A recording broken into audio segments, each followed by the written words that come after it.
Alrighty, everybody. Sorry for the rocky camera. Welcome into this Shem Domain, and today we're reading through John chapter 15 and 16. So yeah, we're almost done with this. So this is gonna be a shorter video today, but chapter 15: The vine and the branches. I am the true vine, and my Father is the gardener.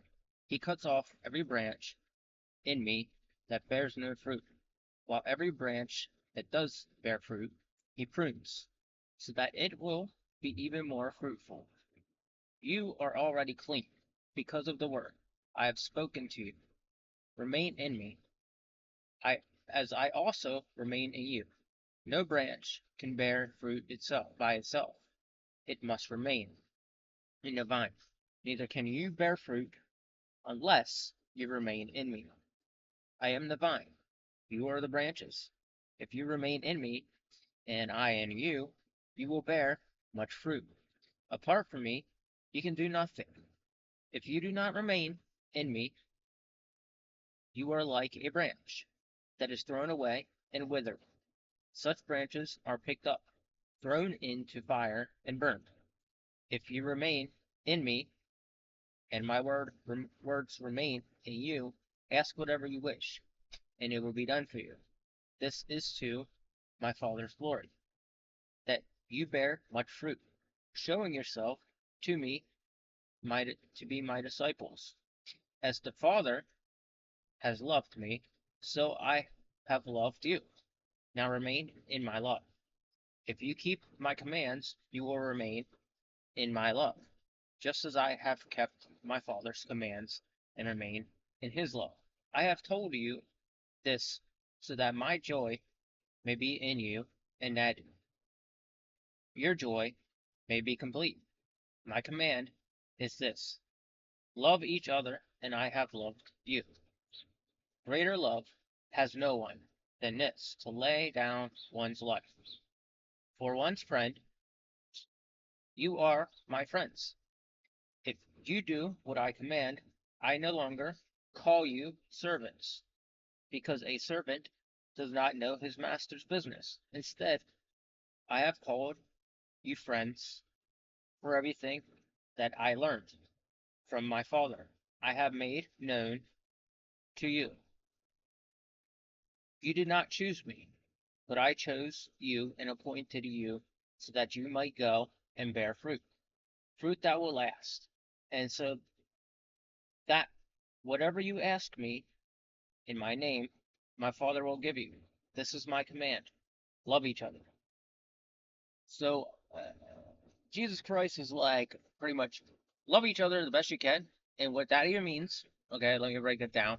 Tough love is also key to, love today. I want to, tough love. Like example, let's just say you do something that, is messed up. Let's just say you're a kid and you're living home with your parents and there's something that happens, okay, that you did, but your parents disagree with it. All right. And it's because it's not good for you. That's called tough love if they're trying to help you get back on track. When somebody is hard on you and difficult and trying to get you onto the right track, that is a sign of tough love. It's Love is not letting people walk all over you, step all over you. There is tough love.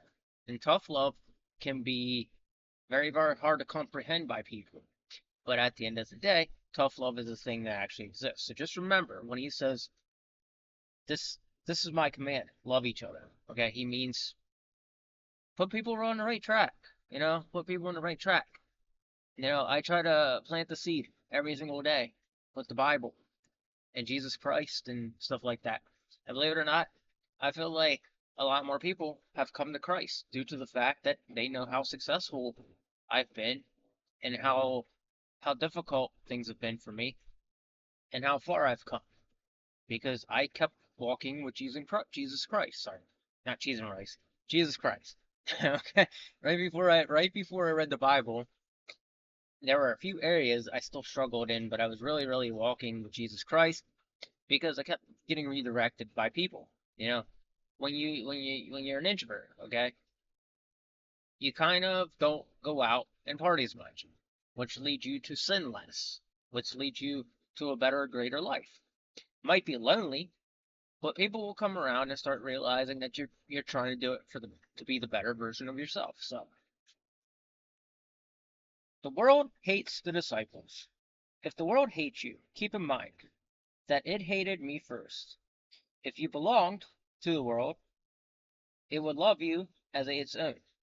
As it is, you do not belong to this world, but I have chosen you out of the world. This is why the world hates you. Remember what I told you. That's rough. A servant is not greater than his master. If they prosecuted me, they will prosecute you also. If they obeyed my teaching, they will obey yours also. They will treat you this way because of my name, for they do not know the one who sent me. If I had not come and spoken to them, they would not be guilty of sin. But now they have no excuse for their sin. Whoever hates me hates my Father as well. If I had not done among them the works no one else did, they would not be guilty of sin. As it is, they have not seen, and yet they have not hated both me and my Father. But this is to fulfill what is written in their law. They hated me without reason. All right. So as you can see, Jesus was saying that, like, and this is true. This is true. If people don't walk with Christ, then they're gonna start. The world's not gonna like you for walking with Christ to start. All right. If you think coming to Christ is gonna get you a whole group of friends, guess what? A lot of the people that walk with Christ, guess what? A lot of them are actual introverts. A lot of them don't have a lot of friends. A lot of them, like myself, I stay home most of the time and do whatever I can to pass the time because I don't have much of a social life. You know, so if you think coming to the Bible or something is going to get you a lot of friends, no, it's not. It's going to make you lose a lot of stuff. And in fact, the what little friends I do have, we have a connection because we all follow, the Bible, and we all follow Christ, and we all have a very good understanding of what the Bible's teachings are. And when you're following the Bible and, you know, you're falling into sin, you're going to have a lot more friends that way. Think of it this way. Think about that, like, YouTube content creator here on YouTube, one of the bigger guys. The people that, you know, they could be like, I read the Bible, and a whole bunch of people will praise them for saying that, but they don't actually read the Bible. They're lying through their teeth. Because, to be honest, anybody that reads the Bible, you're supposed to you're supposed to be really, really, it's supposed to be tough. You're not supposed to have like a lot of friends. Now, I'm not saying everybody on YouTube that actually reads the Bible, you know, that, you know, that isn't, it's just one of those things that, like, look at who you're talking to and look at their life, and then look at the people that have a lot more friends, a lot more connections. They're the people that aren't walking with Christ.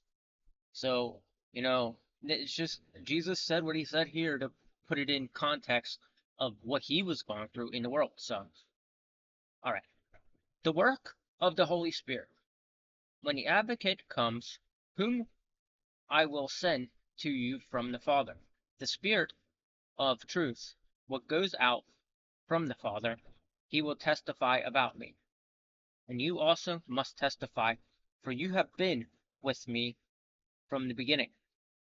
Chapter 16. All this I have told you, so that you will not fall away. They will push you out of the synagogue. In fact, the time is coming when anyone who kills you will think they are offering a service to God. They will do such things because they have not known the Father or me. I have told you this, so that when their time comes, you will remember that I warned you about them. I did not tell you this from the beginning, because I was with you. But now I am going to him who sent me. None of you asks me, 'Where are you going?' Rather, you are filled with grief because I have said these things. But very truly, I tell you, it is for good reason. It is for that your good that I am going away. Unless I go away, the advocate will not come to you. But if I go, I will send him to you. When he comes, he will prove the world to be in wrong about sin and righteousness and judgment. But sin, because people do not believe in me about righteousness, because I am going to the Father, where you can see me no longer, and about judgment, because the prince of this world who stands condemned, I have much more to say to you, more than you can now bear. But when he, the Spirit of truth, comes, he will guide you into all truth. He will not speak on his own on his own. He will speak only what he hears, and he will tell you what is yet to come. He will glorify me, because it is from me that he will receive what will make known to you. All that belongs to the Father is mine. That is why I said the Spirit will receive from me what he will make known to you. So, everybody's in grief that Jesus is going away because, people love Jesus, but a lot of people didn't like Jesus at the same time because they thought he was a fraud and a fake. And the people that loved him were grieving because they obviously didn't want him to die. They didn't want stuff to happen to him. But we're back onto the point again where he's about to give his life up again. And, for, I don't know, I think this is like the fourth time through we've read the same, like, Jesus' story in different format. So the disciple grief will turn to joy. Jesus went on to say, "A little while you will see me no more, and then after a little while you will see me." At this, some of his disciples said to one another, "What does he mean by saying, 'In a little while you will see me no more, and then after a little while you will see me'?" And because I am going to the Father, they kept asking, "What does he mean by a little while? We do not understand what he is saying." Jesus saw that they wanted to ask him about this. So he said to them, "Are you asking one another what I meant when I said, 'In a little while you will see me no more, and then after a little while you will see me'? Very truly, I tell you, you will weep and mourn while the world rejoices. You will grieve, but your grief will turn to joy. A woman giving birth to a child has pain because her time has come. But when her baby is born, she forgets the anguish because of her body's joy that a child is born into the world. So with you, now in your time of grief, but I will see you again and will rejoice, and no one will take away your joy. In that day you will no longer ask me anything. Truly, I tell you, my Father will give you whatever you ask me in my name. Until now, you have not asked for anything in my name. Ask, and you will receive, and your joy will be complete. Though I have been speaking figuratively, a time is coming when I no longer use this kind of language, but will tell you plainly about my Father. In that day you will ask in my name. I am not saying that I will ask the Father on your behalf. No, the Father himself loves you because you have loved me and have believed that I came from God. I came from the Father and entered the world. Now I am leaving the world and going back to the Father." Then Jesus' disciples said, "Now you are speaking clearly and without figures of speech. Now we can see that you know all things, and that you do not even need to have anyone ask questions. This makes us believe that you came from God. Do you now believe? Jesus replied. A time is coming, in fact, has come when you will be scattered, each to your own house. You will leave me alone, yet I am not alone, for my Father is with me. I have told you these things, so that in me you have peace in this world. You will have trouble, but take heart. I have overcome the world.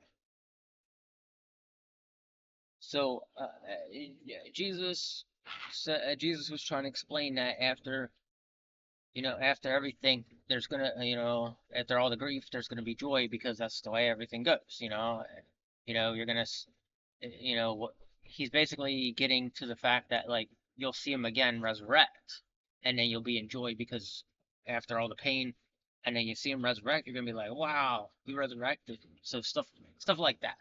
So, with that said, I'm calling in here. I'll be seeing you in the next video. Um, well, actually, yeah, that's about it. So, alright, I'll see you in the next video. God bless you. If you like what you saw here, hit the like button. Also, subscribe to the channel, and I'll be seeing you in the next video. God bless you.